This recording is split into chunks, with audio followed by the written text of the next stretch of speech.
I will support and defend the Constitution of the United States. Against all enemies, foreign and domestic.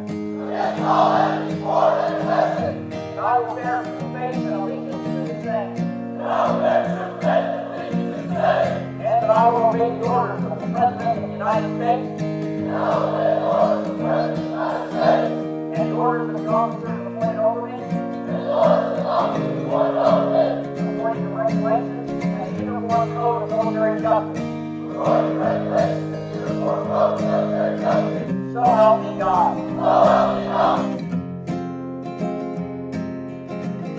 I had no idea what to expect. It's a very different culture than what I'm used to. I've learned that I can do a lot of things that I didn't think I could.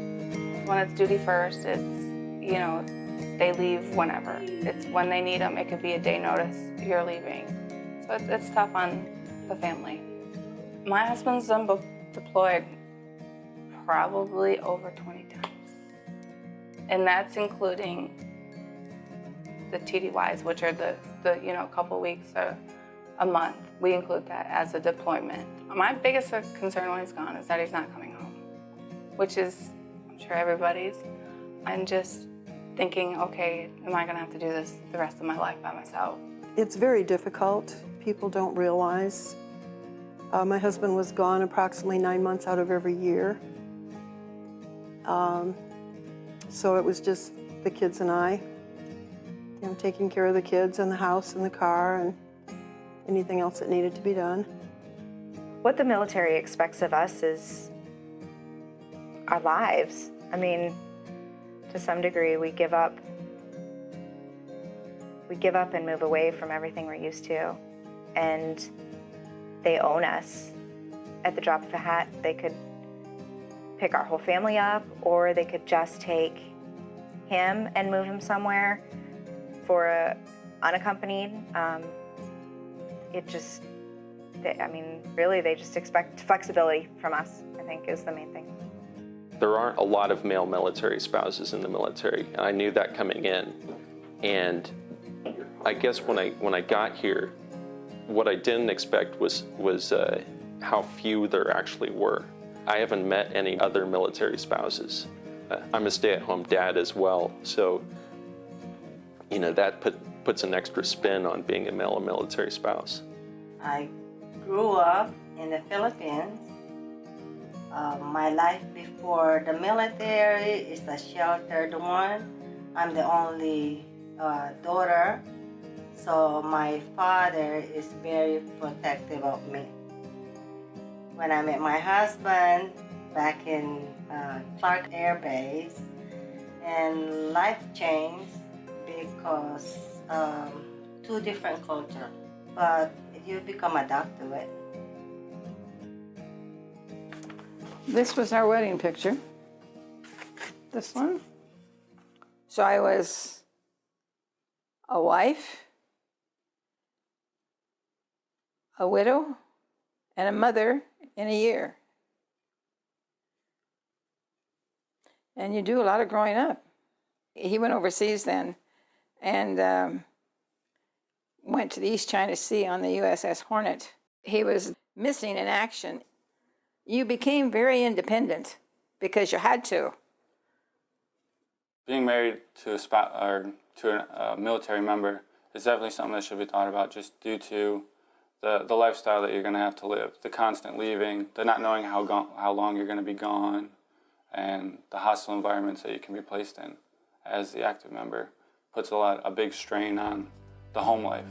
So it makes it real tough for the spouse being stuck behind. He got orders to Little Rock, Arkansas, and he said, I'm coming home in December, let's get married. We got married December 27th of 2003. I've been a military spouse for over 10 years now. Well, that's quite adjusting, because being married at 30, as I was, and Virgil 31, we'd had a little life before, and to be able to expect or accept people's faults. You learn that as you go along, but it was wonderful to be able to have a partner, to be somebody to support you and somebody to love you. There's nothing quite like that. there is nothing that in between or anything that can stop love. What I did, I supported my daughter being married to a military man because through my experience, I felt like I matured. We met at Valdosta State University, where we both attended school. We were in the business college, and I said, well, if you're looking for stability, this was actually before we were married, if you're looking for stability, then I guess join the military, and he did. He came home to visit when they had a break or in tech school, and he asked me to marry him, and we didn't want to wait. He was going back the next day. So after he asked me, my dad said, so, Aibileen, when are you going to get married? I said, tonight. And he said, okay. So by the time we got home, he was ready and we got married. Well, you know, I was single and rather cute. So the military was a lot of fun. And that's where I met Tom. And that's where we married, at Eglin, in Florida. I met him actually through a mutual friend. My friend Linda worked in a clinic where he was and introduced us. And that's kind of like all she wrote. We got married probably about 8 months later. Not long. I was 38. Your chances of being killed by a terrorist were far more than getting married by the age of 40 if you hadn't been married yet. So Tom let everybody know that he saved me from the terrorists. We had a pretty good-sized wedding. My husband almost didn't make it. They sent him out of town, well, TDY, temporary duty, and he got back 2 days before the wedding. He was part of the Vietnam War. He flew KC-135s. They're the refueling airplanes that refuel the fighters and the other planes that need gas when they're up in the air. And then he flew the RC-135s, which is a reconnaissance plane. So he had to take fuel from the KC-135s. And he was on the ground several times. We lived on Okinawa during the Vietnam War. Living on Okinawa was a really good experience. At the time we were there, I believe there was about 300,000 Americans on that island. The island is only 60 miles long and about 10 miles wide. There were a lot of bases there, Air Force and Marines and Navy, Army. And it was a good experience. It was a nice place to live. I was originally from Missouri Valley, Iowa, born and raised there until I was married. And I was writing to fellows overseas, and a friend of mine asked me to write to Virgil. So I wrote to him, and we corresponded for a year. Then when he came home, we were married. He was overseas 3 years. He was classified as a medical technician. So after he came home and I got to know him better, I knew that was the one. The phone rang and rang and rang, and every time I'd answer it, it would be he wanting me to marry him. So I finally had to say yes to quit the phone rings.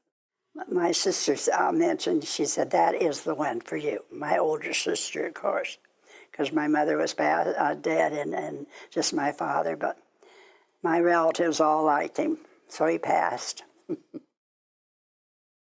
I dated a lot of fellows, but he was the one. Of course, during the war, you're supposed to date, you know, and do your duty by entertaining the fellows in uniform. It's fun. I've been able to relate to spouses and stay-at-home wives a lot more than I was able to before. I used to think that stay-at-home moms were, you know, just sat in front of the TV and ate, you know, popcorn or bonbons all day or whatever. But it's a whole different picture, and it's a lot of work, and I have a lot of respect for the stay-at-home mom now. I don't fit into the role of female military spouse or male soldier. So it's kind of this gray area that no one really knows how to interact with. I've gotten a few laughs. I got an invite to an event on Offutt Air Force Base, and the envelope read to Mrs. Darwin Green. And I thought, well, I guess they pretty much just lump us all together like that. They just kind of run off all the military spouse addresses to Mrs. and don't even look at the name. It's kind of a new wave of spouses. You know, I think it's kind of cool to be in this unique club, if you will, that hasn't really gained a lot of members yet. The more women who enter into the military, the more male military spouses they're going to be. And I'm kind of proud to be on that forefront. Adapting his culture, understanding what military life, not just the American life, is a shock to me. So I didn't think anything about deployment. I didn't know anything about military. All I know is this American man and wants to marry me, came and talked to my mom. He seems a nice guy. And I guess after that, I wasn't thinking of anything. Well, when I came in the States, that's the real shock. Is because back home, I have always had somebody to help me. Like help me to take care of my kids. My first 2 children born in the Philippines. So somebody will always help me, my relatives or I'll say domestic help. So it is a shock. Come sit. We have 4 more. Okay, come sit. Nope. Military 4 more. life is completely different from what I knew. I had friends growing up, but it's an entirely different community. It's a totally different way of life. And honestly, I really didn't have any idea what it was going to be like. Allow for emotions. It's possible to be strong while also having some struggles. We tried some different things. We actually did the entrepreneurial thing and owned a couple of businesses. And that was just not working out. We couldn't make something work long-term for us. And all roads for us were just eventually leading to the military life. Once we decided to do this, all doors flung open, and it was clearly where we were supposed to be. I'm a registered nurse, and I had worked for a full year before I joined the Air Force. So I was a second lieutenant because it was a diploma program. I didn't have a baccalaureate in nursing. I had a mom that worked for the Department of the Army. She was financial advisor, and she was very pro anything. So my oldest brother couldn't go in. My second brother went in the Navy. And so it came around time, and I worked for a year and said, gee, I'd really like to sign up. So I did.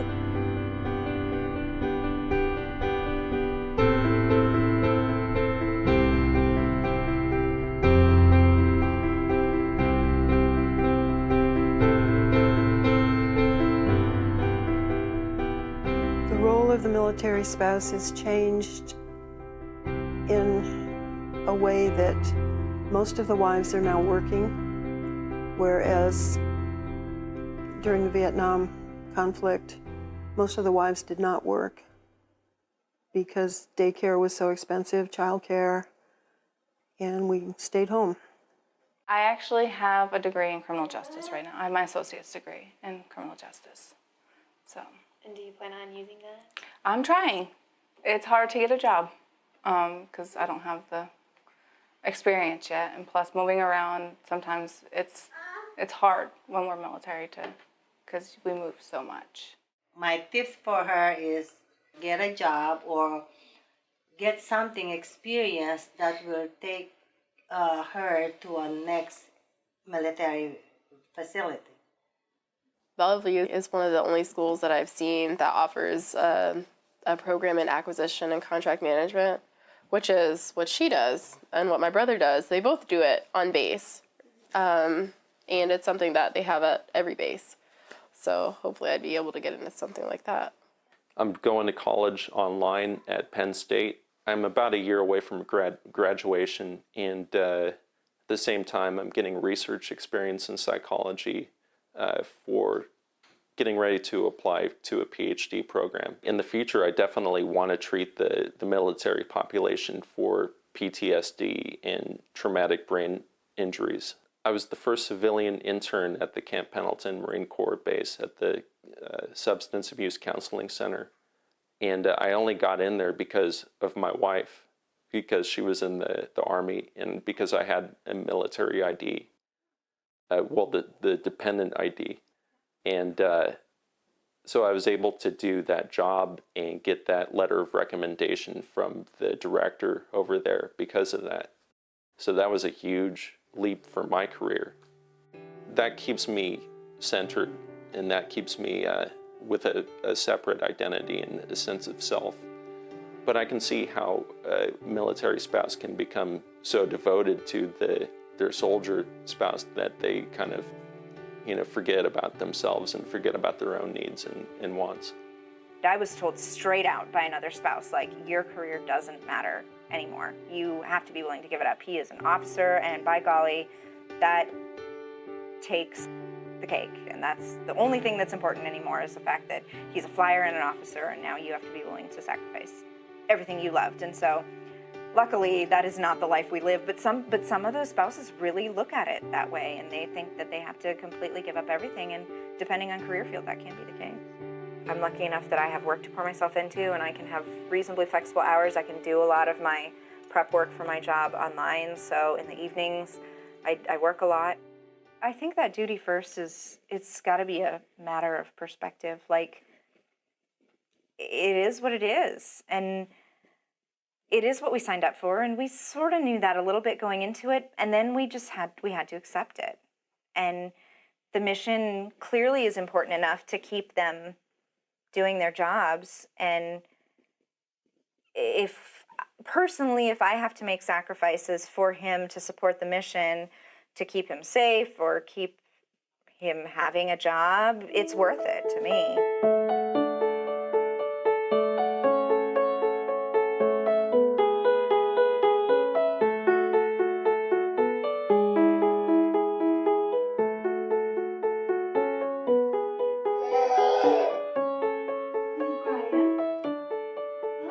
To raise children in the military, it's actually tough.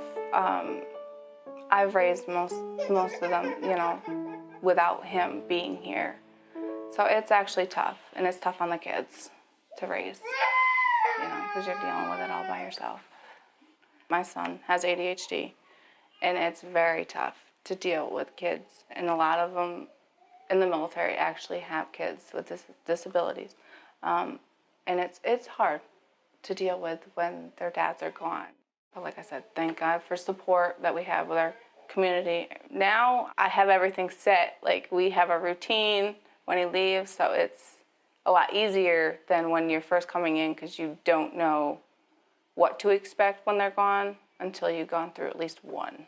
And then when he leaves for the deployment, it's tough. Like I said, for a week, it's crazy. They act out. They're mad. They're angry. When he comes back home, it's almost like the same thing. It's almost like they want the attention, so they're acting out more. So it's tough. It's just that we're still trying to get used to him, putting him back into our lives. So it's like I still do everything by myself. I still don't have him interact with what we do. It's like he's still gone. I guess because it's been 10 years, I'm still used to doing everything on my own. So it's hard for me to have him interact because we don't know when he's leaving again. I've learned a lot about myself and how I can actually handle him being gone and raising my 3 kids by myself. So it's like I found strength in myself that I didn't think that I had. I think probably prior to the military, our daughter came first a lot more. We just had more freedom to make our own decisions. So we could make our decisions based on what we thought was best for her. Whereas now, obviously we always take her into account, but some decisions we just don't have control of. When I was pregnant with my son and when he was born, my husband was in training, and that training came first. He was working 18-hour days, and he had to go into the office to study because he couldn't bring his study materials home. And it was a big eye-opener, okay, I've got to do this alone a little more. And I remember after he was born, I remember my husband coming back to see us at the hospital in his flight suit and turning around and going back and doing something else at his squadron. And I think that's what, is what we're used to now.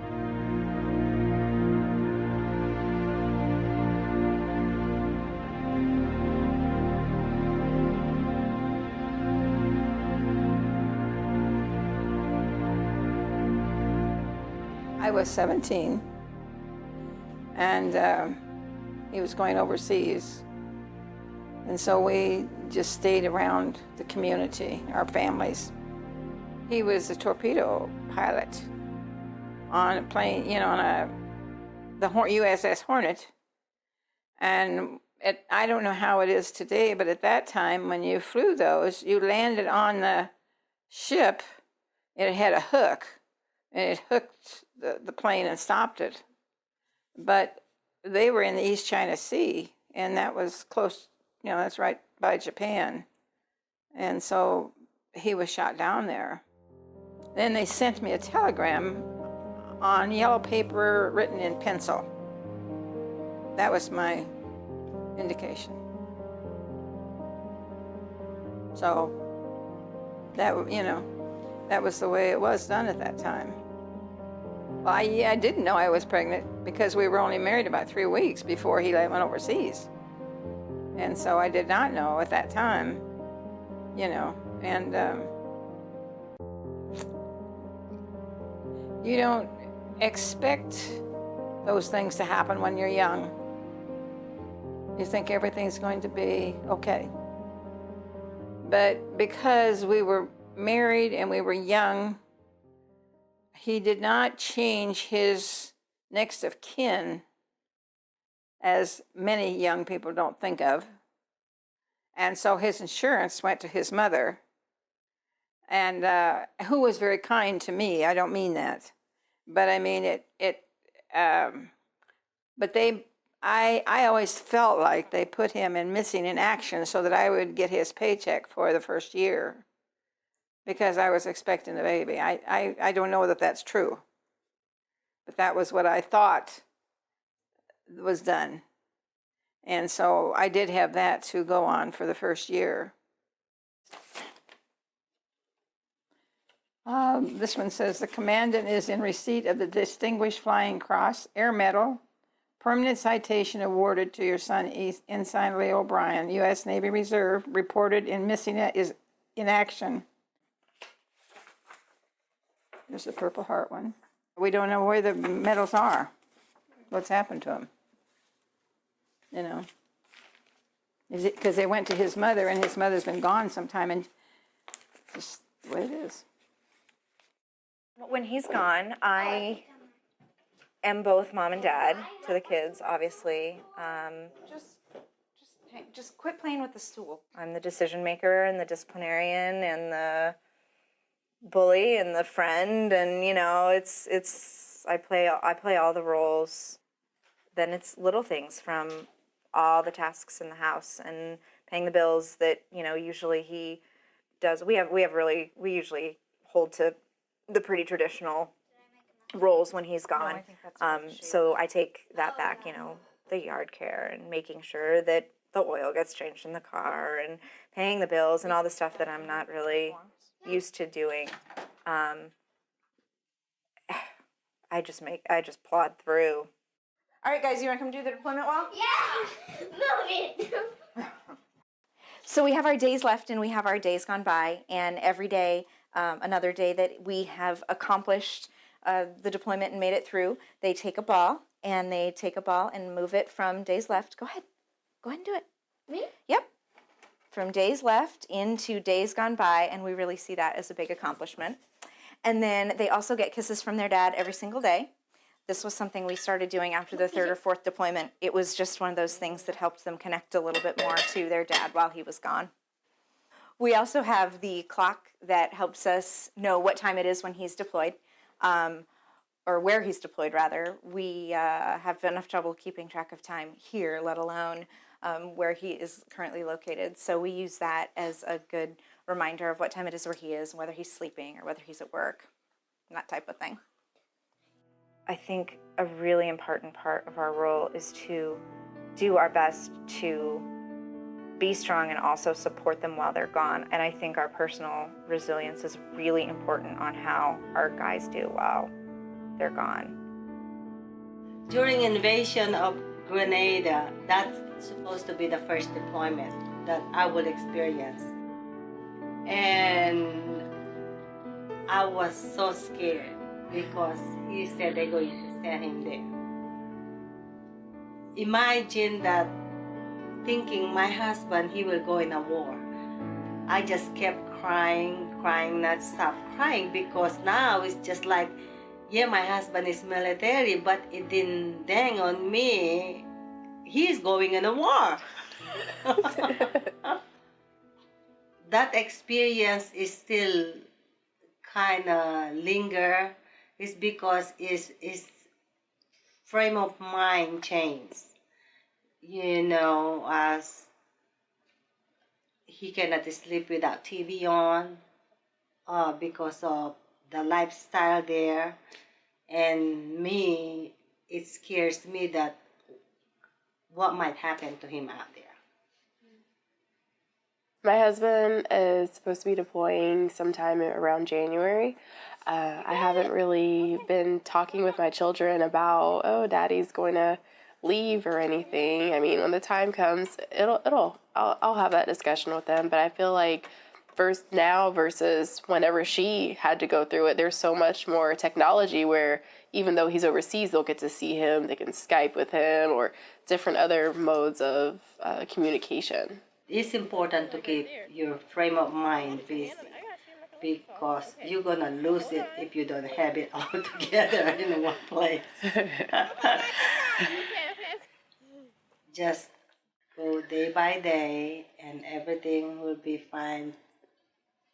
Put God first in your heart. And she also tells me, oh, honey, I did that with 3 kids. How do you think I did it? And I'm like, well, I'm not you, okay? I'm tired. I need to sleep. Right now, my husband's on a deployment that takes him away from every event in our lives for the next year. He was home for his birthday, and he's missing everything else. All 3 of our birthdays, Thanksgiving, Christmas, Halloween, Easter, anniversaries, everything. So we have done a Skype Christmas before and managed, we were lucky enough to manage. He had just gotten back from like a ridiculously long flight and kept his eyes open long enough to watch the kids. And I remember my dad was here, and I remember keeping the kids locked in my room first thing in the morning and having my dad, I'm gonna cry, I'm sorry. I remember my dad getting him on Skype, so we got to see, so we got to see as the kids ran down the hall and like, saw the Christmas tree. And just, we do what we can to still share those moments. And we're lucky because 5 years ago, that wasn't possible. The iPad has become such a central part of our lives because that's how we communicate with my husband. So I carry it with me everywhere I go. It ends up getting set up right in the center of the room. The kids fight over who gets to hold Daddy. We also, one of the kids' very favorite things that we do is we play board games or card games with him. Almost every night we play at least one. So we have a really good time involving him in our day-to-day lives with the video calling and that we have the opportunity to use while he's gone. I heard from Virgil about once a month. Of course, all their letters were censored. You know, we didn't get much information, but we did hear from them.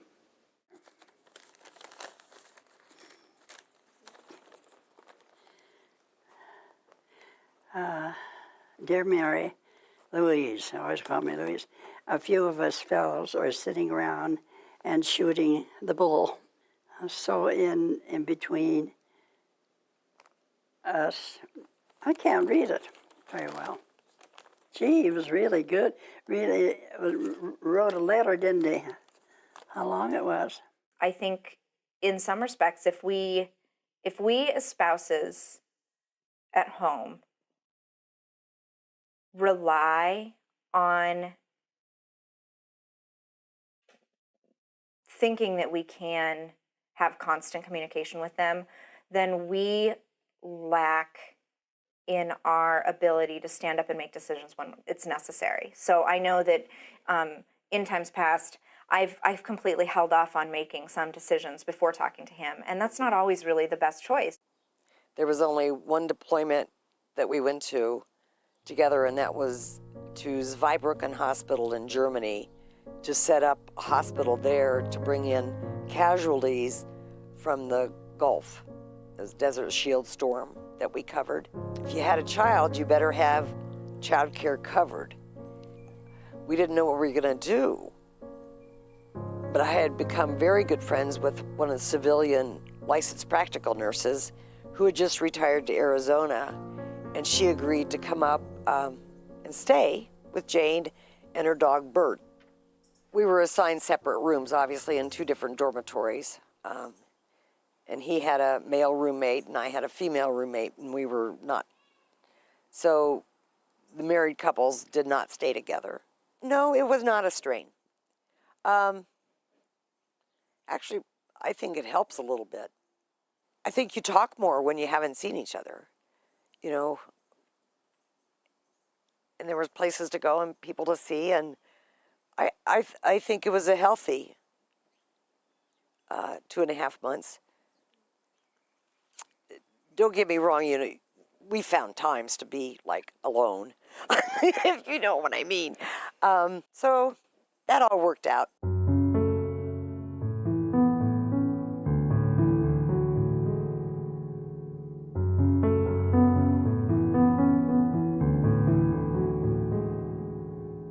Well, that was pretty exciting coming home. There were a whole lot of people waiting for us. And they had talked to some of the reporters before we got there about we had been deployed and had to leave our child here. And so they looked for us for an interview.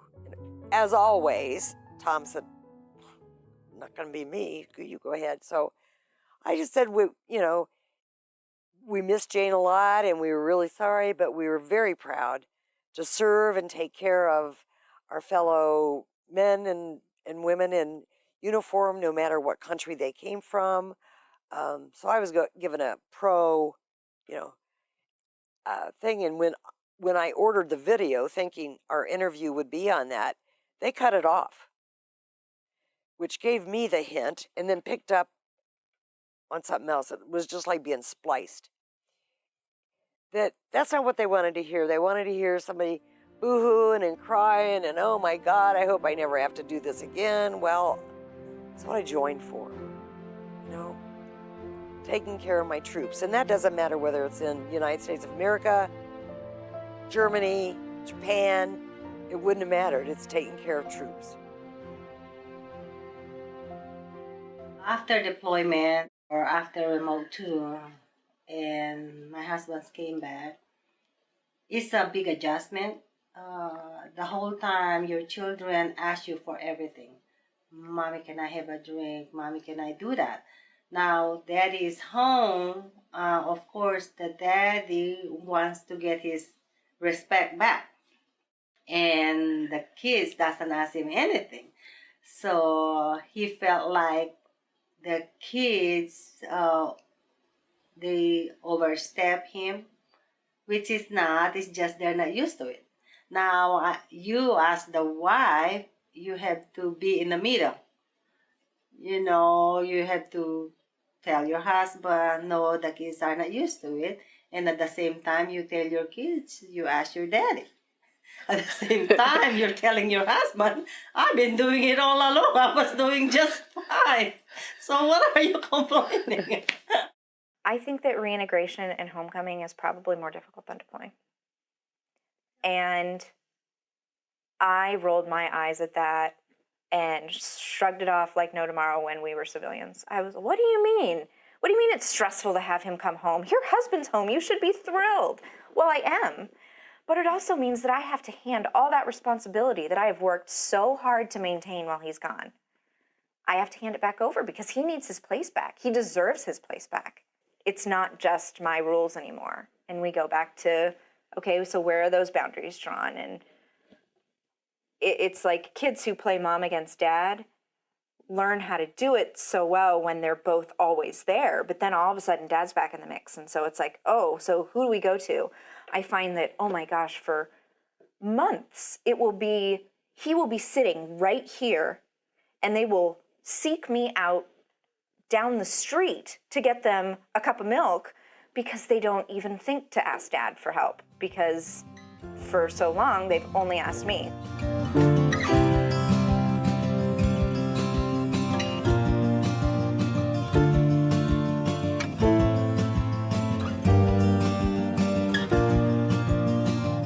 I still have friends that were in Germany that we connect with and that we talk to every day.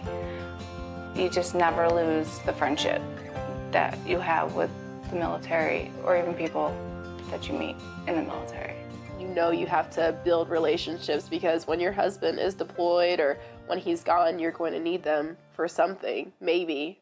So you definitely have to build relationships. In the core of it all, our families have been through the same type of things, and our kids were born on bases, and we're raising military brats, and it's just so different than anything else outside. So there's benefits in that community. There was nothing, no support groups, that type of thing. I don't know how they would have had them because there were so many people involved in the war, to be truthful. You sort of were on your own and to do with what you could. There's a huge family support group, and the Airman Family Readiness Center, they really do what they can to go out of the way to offer support, whether it's financial advice, to assistance with finding childcare, to assistance with finding activities. They do Christmas, they do what they can, and they're trying to make it better. I think that the military realizes that attrition rates are improved, that the job is done better, that the military member is more focused if they are also supporting the family. There are a lot of rules and unknown rules to us that we find out about after the fact. Like I got a ticket for running a stop sign, and I didn't get punished. My wife did. So it's things like that. The higher ranking people on a base would definitely know if you were at a function with your husband or if you were not there. It's good for their career if you go with them. Plus the fact the functions actually were fun.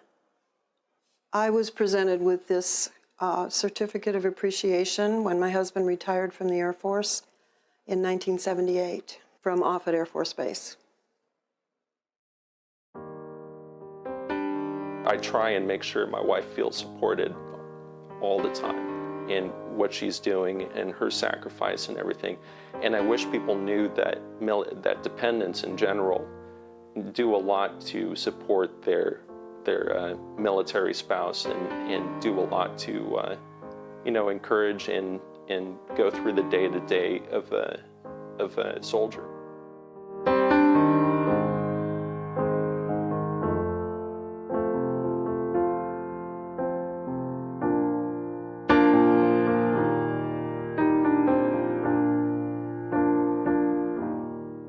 Most everybody signed up. It was a whole different feeling. That was the thing to do, and most all of them did, because it was important. It was just a whole different era people were all for it. Today, I don't think most people are for the war.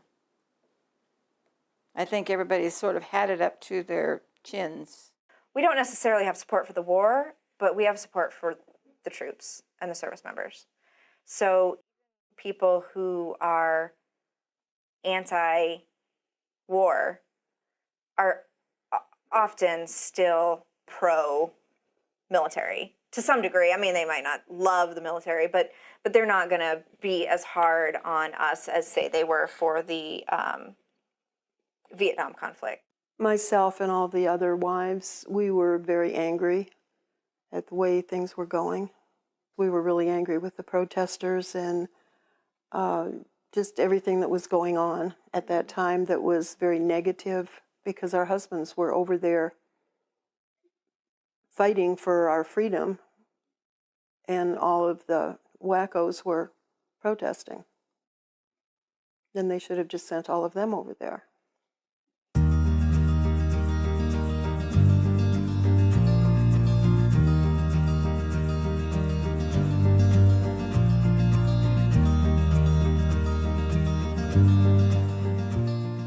I think everybody gained a little in strength and character. They had to in order to just take it, or to be able to go through the war, you know. Because you knew that from day to day, you didn't quite know what was going to happen, and you had to have faith. You had to have faith and prayers and to get them through and to get yourself through. Now here's Ireland. This is Mussolini and his friend. I think that'd be kind of interesting, because Virgil said they went by and saw them. They were both hanging. Shelled all day. Must have been a big battle, though. Here's Rome. You learn to appreciate their fighting overseas and taking their lives in their hands to protect you, and you also remember how lonesome it is without them, you know, and you just learn that you're lucky to have them around. The strengths I've acquired from being a military spouse are definitely patience. I mean, we were married. We weren't even married a month before she left for boot camp. During that time, especially, I learned a lot about patience and sort of, just waiting and letting things happen. I think I acquired being very independent, which was probably my nature to begin with. And I've had an extremely happy life. When I met Ed, he was out of the service. Yeah, Ed, as I said, was in the atomic bomb test, and he was also in the Pearl Harbor. Very fortunate, and we've been married 66 years, very blessed. I have another boy and another girl, and I have no complaints. Jim, John, and Peg. I learned that I can do about anything I make up my mind to do. I couldn't go back to being the same person I was before my husband joined the Air Force. It would be impossible, because we're forced to adapt.